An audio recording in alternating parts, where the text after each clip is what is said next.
जय हिंद बच्चों, इस समय आप लोग महामना इंस्टीट्यूट के यूट्यूब चैनल से जुड़े हुए हैं और इस चैनल में मैं आप सबका स्वागत करता हूं। आज हम लोग class 11th physics Hindi medium NCERT book के 14th चैप्टर दोलन यानी ऑसिलेशन के आंकिक प्रश्न यानी न्यूमेरिकल्स को हम लोग सॉल्व करेंगे। और फिर हम लोग आज देखने जा रहे हैं क्वेश्चन नंबर 5 को। देखा जाए, आप सभी लोग बुक खोलें और क्वेश्चन नंबर 5 को देखें। क्वेश्चन नंबर 5 में आपको क्या दिया हुआ है, देखें। क्वेश्चन नंबर 5 में दिया हुआ है, एक कण दूसरे से 10 सेंटीमीटर की दूरी पर स्थित दो बिंदुओं ए बी के बीच रैखिक सरल आवर्त गति कर रहा है। जरा देखिए, प्रश्न में ये कहा जा रहा है कि दो बिंदु हैं। देखिए, एक बिंदु ए है और फिर दूसरा बिंदु बी है। ध्यान दीजिएगा, ए और बी के बीच की जो दूरी है वो 10 सेंटीमीटर है। और जानते हैं क्या कहा जा रहा है कि कोई कण है जो ए और बी के बीच में रेखीय सरल आवर्त गति कर रहा है, मतलब इसी पर वो आगे पीछे हो रहा है।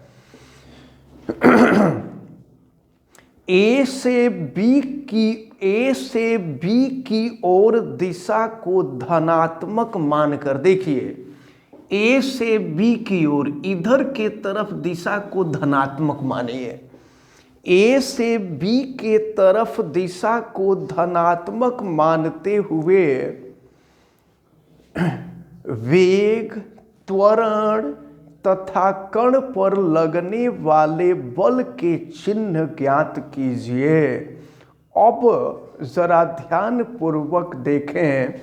हम मान लेते हैं ना कि O जो है मध्य बिंदु है। O A और B का माध्य बिंदु है। तो अगर O जो है माध्य बिंदु है तो फिर देखें, यहां से इधर के तरफ आएंगे तो वैल्यू निगेटिव होगी और यहां से इधर के तरफ जाएंगे तो वैल्यू पॉजिटिव होगी। यानी लेफ्ट में आएंगे तो निगेटिव हो जाएगा और राइट में जाएंगे तो वैल्यू पॉजिटिव हो जाएगी। देखें क्या क्या कह रहा है। वेग, त्वरण, वेग को हम v से रिप्रेजेंट कर दे रहे हैं, फिर त्वरण को कह रहा है और फिर इसके बाद जो है कण पर लगने वाला बल, लगने वाले बल को कह रहा है। यानी किसी बिंदु का निर्देशांक हम लिखेंगे तो वेग, त्वरण और बल के रूप में लिखेंगे। लेकिन जानते हैं क्या करना है, यहाँ पर इसका चिन्ह हमको बताना है, चिन्ह दिखाना है कि इसका चिन्ह कैसा होगा, कौन पॉजिटिव होगा और कौन नेगेटिव होगा। अब जरा ध्यान पूर्वक देखें, आपसे पूछा जा रहा है ए सिरे पर। देखिए, ए सिरे पर, ये है ए सिरा, तो ए सिरे पर क्या होगा, तो ए सिरा पर तो वो सबसे, देखिए, सबसे शुरू में और सबसे अंत में वेग 0 होता है। शुरू में जो है वेग 0 होगा और सबसे अंत में भी वेग 0 होगा, क्योंकि ए चरम स्थिति है। चरम स्थिति माने अधिकतम स्थिति और बी भी अधिकतम स्थिति है। जब कोई वस्तु दोलन करता है तो मध्यमान स्थिति से बाएं दाएं दोलन करता है, तो ये बाईं ओर की अधिकतम स्थिति है और ये दाईं ओर की अधिकतम स्थिति है। तो सिरा ए पर देखिए, हम पहले बिंदु में दिया हुआ है सिरा ए पर, तो ए सिरे पर देखिए क्या है, ए सिरे पर वेग तो 0 हो जाएगा। तो ए सिरे पर वेग 0 होगा, लेकिन यहाँ के बाद कण इधर के तरफ जाएगा तो इधर के तरफ जाने पर त्वरण भी धनात्मक हो जाएगा और बल भी धनात्मक हो जाएगा। तो ये स्थिति होगी। आपसे यही पूछा जा रहा है कि ए पर क्या होगा, तो याद रखे रहिएगा, ए पर वेग 0 होगा, त्वरण और बल दोनों धनात्मक होगा, क्योंकि यहाँ के बाद कण इधर के तरफ जाएगा, और जब इधर के तरफ जाएगा तो वो वैल्यू पॉजिटिव हो जाएगी। अब इसके बाद अब देखें, सेकंड में आपसे बी सिरे पर पूछ रहा है। बी सिरे पर क्या होगा, अब ये पहुंच गया। देखिए आप जानते हैं कि यहाँ कण विरामावस्था में होता है, और जैसे जैसे आगे बढ़ता है उसका वेग बढ़ता जाता है, और जब मध्यमान स्थिति में आता है तो उसका वेग अधिकतम होता है, और फिर मध्यमान स्थिति से जब राइट की तरफ बढ़ने लगता है तो उसका वेग घटने लगता है, और उसका वेग घटते घटते बिंदु बी पर पहुंच करके फिर वेग 0 हो जाता है। देखते हैं ना, झूला झूलता है या कोई सरल लोलक गति करता है तो इधर भी वेग 0 होता है, इधर भी वेग 0 होता है, तो बिंदु बी पर भी वेग 0 होगा। लेकिन जानते हैं क्या होगा, बिंदु बी से वो वापस लौटेगा। जब वापस लौटेगा तो विपरीत दिशा में आएगा। जब विपरीत दिशा में आएगा तो त्वरण और बल दोनों ऋणात्मक हो जाएंगे, ये भी माइनस हो जाएगा, ये भी माइनस हो जाएगा। तो प्रश्न में आपसे केवल चिन्ह ही पूछ रहा है, तो चिन्ह किसका किसका पूछ रहा है, वेग का पूछ रहा है, त्वरण का पूछ रहा है, बल का पूछ रहा है। इसको आप अच्छी तरह से समझते रहिएगा। अब देखिए, अब आते हैं थर्ड स्थिति पर। तो थर्ड स्थिति में क्या पूछा जा रहा है, थर्ड में आपसे पूछा जा रहा है, आप सभी लोग इसको कॉपी करते जाइए, उतारते जाइए अच्छी तरह से और समझते जाइए। देखिए यहाँ पर दिया है, ए की ओर जाते हुए ए बी के मध्य बिंदु पर, ध्यान दीजिए आपसे कहा जा रहा है ए की ओर जाते हुए। देखिए ए की ओर जाते हुए इधर जा रहा है, ध्यान दीजिएगा, ए की ओर जा रहा है यानी बी से ए के तरफ जा रहा है। तो ए के तरफ जाते हुए तथा ए बी के मध्य बिंदु पर आपसे कहा जा रहा है, तो ए बी का जो मध्य बिंदु होगा, ए बी का मध्य बिंदु ये होगा, ए बी का मध्य बिंदु ओ हो जाएगा। तो अगर इधर के तरफ जा रहा है तो उस स्थिति में वेग जो है ऋणात्मक हो जाएगा। हम ओ दिखा दे रहे हैं, ए बी का मध्य बिंदु ओ है, तो वेग तो ऋणात्मक हो जाएगा। लेकिन यहाँ पर जब मध्यमान स्थिति में रहता है ना, तो मध्यमान स्थिति पर देखिए त्वरण और बल मध्यमान स्थिति पर त्वरण भी 0 हो जाता है और बल भी 0 हो जाता है, तो ये हो जाएगा -0 0। अब इसके बाद देखिए फोर्थ स्थिति में क्या पूछा जा रहा है। तो फोर्थ स्थिति में हम देखते हैं, तो फोर्थ स्थिति में आपसे ये कहा जा रहा है, देखिए ए की ओर जाते हुए, ध्यान दीजिएगा, ए की ओर जाते हुए, इधर की तरफ जाते हुए, ए की ओर जाते हुए बी से 2 सेंटीमीटर दूरी पर, देखिए बी से 2 सेंटीमीटर की दूरी पर, यानी बी से ए के तरफ जा रहा है और बी से 2 सेंटीमीटर की दूरी है, तो सबका डायरेक्शन इधर के तरफ है। तो इधर के तरफ जो डायरेक्शन होता है वो पॉजिटिव होता है, और इधर के तरफ जो डायरेक्शन होता है वो निगेटिव होता है। तो अभी देखिए, अगर 5 सेंटीमीटर की दूरी पर होता तो मध्यमान में होता, क्योंकि ए और बी के बीच की दूरी 10 सेंटीमीटर है, तो मध्यमान में नहीं है। कह रहा है कि ए की ओर जाते समय बी से 2 सेंटीमीटर की दूरी पर, तो बी से 2 सेंटीमीटर की दूरी पर आएंगे तो तीनों ऋणात्मक हो जाएगा, वेग भी ऋणात्मक हो जाएगा, त्वरण भी ऋणात्मक हो जाएगा और बल भी ऋणात्मक हो जाएगा, ये तीनों ऋणात्मक हो जाएगा। तो यहाँ माइनस माइनस माइनस हो जाएगा। अब इसके बाद इसके 5वें पार्ट को देखें, बी की ओर जाते हुए, जरा देखिए बी की ओर कर रहा है, बी की ओर जाते हुए, तो जब ए की ओर आएगा तो सब ऋणात्मक हो जाएगा, और जब बी की ओर जाते हुए ए से 3 सेंटीमीटर की दूरी पर, देखो ए से 3 सेंटीमीटर, अगर 5 सेंटीमीटर जाएगा तो मध्यमान स्थिति में आ जाएगा, लेकिन 5 सेंटीमीटर नहीं कह रहा है, ए से बी के तरफ 3 सेंटीमीटर। तो जब राइट डायरेक्शन में मूवमेंट होता है तो सभी वैल्यू पॉजिटिव हो जाते हैं, यानी यहाँ पर वेग, त्वरण और बल तीनों ही धनात्मक हो जाएंगे। तो ये हो जाएगा आपका प्लस प्लस प्लस हो जाएगा। और इसके बाद हम देखते हैं छठी जो स्थिति है, छठी स्थिति में क्या कहा जा रहा है। तो देखिए छठी स्थिति में आपसे कहा जा रहा है ए की ओर जाते हुए, देखिए ए की ओर जाते हुए, ए की ओर जाते हुए बी से 4 सेंटीमीटर की दूरी पर, ए की ओर जाते हुए और बी से 4 सेंटीमीटर की दूरी पर, तब 5 सेंटीमीटर की दूरी पर तो मध्यमान स्थिति है। कह रहे 4 सेंटीमीटर की दूरी पर जाते हुए, तो उस स्थिति में वेग जो होगा वो ऋणात्मक होगा, त्वरण और बल दोनों धनात्मक हो जाएंगे। तो ये माइनस हो जाएगा और ये दोनों जो है ये धनात्मक हो जाएंगे। तो इस प्रकार ये 6 पार्ट रहा और ये 6 पार्ट आपका कंप्लीट हुआ। तो अब जो है हमें उम्मीद है कि ये जो क्वेश्चन नंबर 5 है, ये क्वेश्चन नंबर 5 आप सबको समझ में आ गया होगा। समझ गए आप सभी लोग?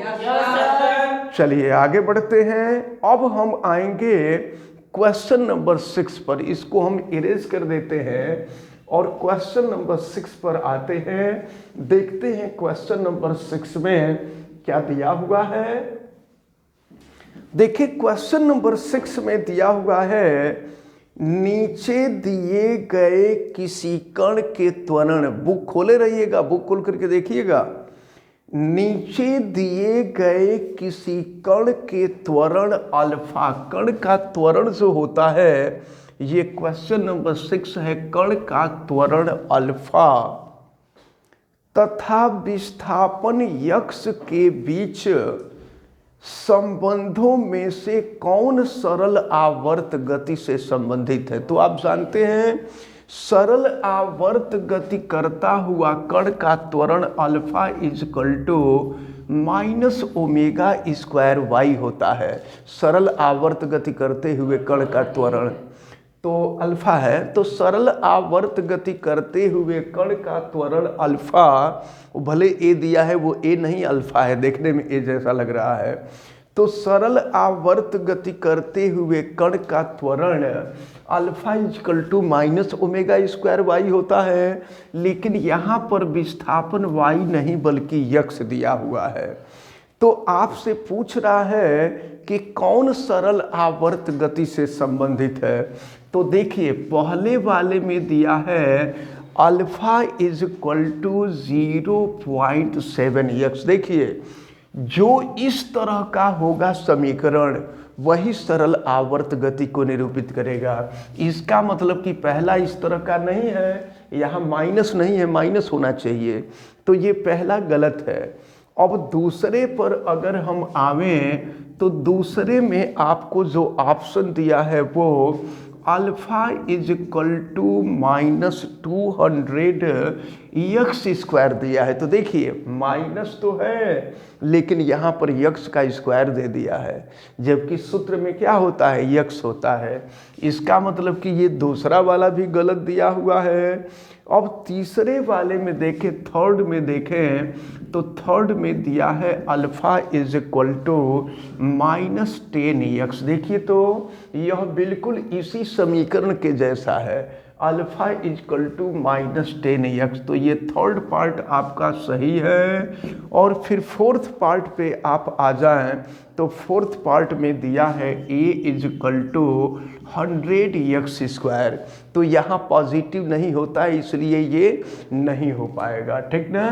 तो अब जो है इसका मतलब कि इसमें आपसे पूछा जा रहा था कि कौन सा विकल्प सही है, तो ये थर्ड जो विकल्प जो है इसका सही है।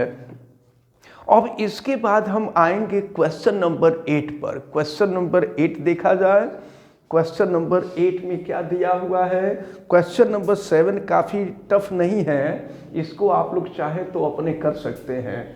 अब इसके बाद हम आते हैं क्वेश्चन नंबर 8 और देखते हैं क्वेश्चन नंबर 8 में क्या कहा जा रहा है? देखिए क्वेश्चन नंबर 8 में आपको दिया हुआ है किसी कमानीदार तुला। कमानीदार तुला आप देखे होंगे कि कमानीदार तुला से ये जो सिलेंडर वगैरह घर पहुंचाते हैं लोग, उससे उसका वजन करते हैं, उठाते हैं लोग और उठा करके वजन करके बता देते हैं कि वो कितना है। तो किसी कमानीदार तुला का पैमाना 0 से 50 किलोग्राम तक अंकित है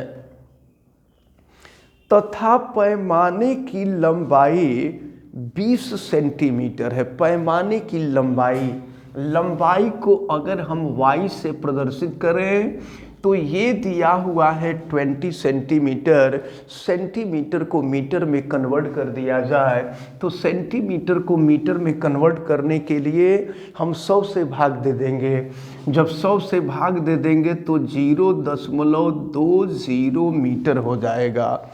अब देखिए, इस तुला से लटकाया गया कोई पिंड जब विस्थापित करके मुक्त कर दिया जाता है, किसी पिंड को विस्थापित किया जाता है, विस्थापित माने समझ रहे हैं, खींच करके छोड़ दिया जा रहा है, तो जब छोड़ दिया जाएगा तो वो ऊपर नीचे गति करने लगेगा, यानी सरल आवर्त गति करने लगेगा। तो इस तुला से लटकाया गया कोई पिंड, अब यहाँ पर देखिए द्रव्यमान जो होगा, इससे कमानीदार तुला से जो भार निकाला जाता है, ध्यान दीजिएगा, जो भार निकाला जाता है वो किलोग्राम भार में होता है। यानी F की जो वैल्यू दी गई है वह 50 किलोग्राम भार दिया गया है। 50 किलोग्राम भार, किलोग्राम भार। तो किलोग्राम भार को न्यूटन में बदलने के लिए हम गुरुत्वीय त्वरण से गुणा कर देते हैं तो ये न्यूटन में बदल जाता है। यानी 50 में हम 9.8 से गुणा कर लेंगे तो ये न्यूटन में बदल जाएगा, ये न्यूटन हो गया। तो कहा जा रहा है कि जब विस्थापित करके छोड़ दिया जाता है तो 0.6 सेकंड के आवर्तकाल आपको दिया हुआ है और आवर्तकाल आपको दिया हुआ है 0.6 सेकंड। 0.6 सेकंड के आवर्तकाल के दोलन करता है तो पिंड का भार कितना है? पिंड का भार m की वैल्यू आपसे पूछा जा रहा है। द्रव्यमान का ही मापन जब कमानीदार तुला करता है तो भार के रूप में करता है, तो भार आपसे पूछा जा रहा है। तो चलें, भार ज्ञात करने के लिए पहले हमको द्रव्यमान निकालना होगा और आपको मालूम है कि द्रव्यमान में गुरुत्वीय त्वरण से गुणा कर देते हैं तो वह भार में परिवर्तित हो जाता है। तो सबसे पहले हम एक काम करें, हुक के नियम से, चूंकि कमानीदार तुला है तो कमानीदार तुला में स्प्रिंग होता है, स्प्रिंग का हम बल नियतांक ज्ञात कर लें तो देखें यह बराबर होता है -k × x होता था, लेकिन यहाँ पर y है तो y लिख देते हैं और माइनस चिन्ह सिर्फ यह बतलाता है कि दिशा विपरीत है। तो अब यहाँ से अगर k की वैल्यू निकालेंगे तो ये हो जाएगा आपका F/y। तो चलिए F की वैल्यू हम रख लेते हैं 50 × 9.8 और y की जो वैल्यू है यह 0.20 दिया हुआ है। ऐसा करते हैं ना, यहाँ पर इसको सॉल्व करने के लिए हम ऊपर नीचे 100 से गुणा कर देते हैं। अगर ऊपर 100 से गुणा करेंगे तो देखिए पहले 10 से ही गुणा करते हैं, 100 से मत करिए, 10 से गुणा करिए। ऊपर 10 से गुणा करेंगे ये 98 हो जाएगा, नीचे 10 से गुणा करेंगे तो 2.0 हो जाएगा। 2.0 का मतलब 2 हो गया। अब 2 से इसको कटा देंगे तो ये 49 हो जाएगा। तो ये हो जाएगा आपका 50 × 49 हो जाएगा। तो अब चले हम इसका अगर गुणा कर लें तो देखें क्या होगा। तो यहाँ तो 0 रहेगा, 5×9 = 45 हो गया, फिर हासिल 4 हो जाएगा और 5 चौके 20, 4 24 हो जाएगा। तो ये हो जाएगा आपका 2450 न्यूटन पर मीटर हो जाएगा, न्यूटन पर मीटर। तो ये हो जाएगा आपका स्प्रिंग का बल नियतांक। अब जरा ध्यानपूर्वक देखें तो आपको मालूम है कि आवर्तकाल ज्ञात करने के लिए फार्मूला होता है T = 2 पाई √m/k होता है। चूंकि हमको भार ज्ञात करना है तो भार ज्ञात करने के लिए देखें, भार ज्ञात करने के लिए हम यहाँ पर पहले यम की वैल्यू निकालेंगे और यम की वैल्यू निकालने के लिए दोनों पक्षों का हम वर्ग कर देते हैं। तो दोनों पक्षों का वर्ग कर देंगे तो T² हो जाएगा 4 पाई स्क्वायर m/k हो जाएगा। और यहाँ से अगर हम यम की वैल्यू निकालें तो देखें यम की वैल्यू क्या हो जाएगी, सॉल्व कर लेते हैं तो T² k/, हो जाएगा 4 पाई स्क्वायर। अब हम यहाँ पर वैल्यू रखते हैं और वैल्यू रख करके हम सॉल्व करते हैं। चलिए k की वैल्यू, हाँ t की जो वैल्यू है, t की वैल्यू 0.6 दिया है तो 0.6 का स्क्वायर करेंगे तो 0.36 हो जाएगा। 36 6 का वर्ग करेंगे 36, लेकिन 0.6 है तो 0.6 का वर्ग हो जाएगा 0.36। और इसके बाद k की जो वैल्यू है, k की वैल्यू आपको दिया है 2450 और फिर नीचे देखिए 4 और पाई स्क्वायर, पाई की वैल्यू आपको मालूम है 3.14, तो 3.14 का स्क्वायर कर दीजिए।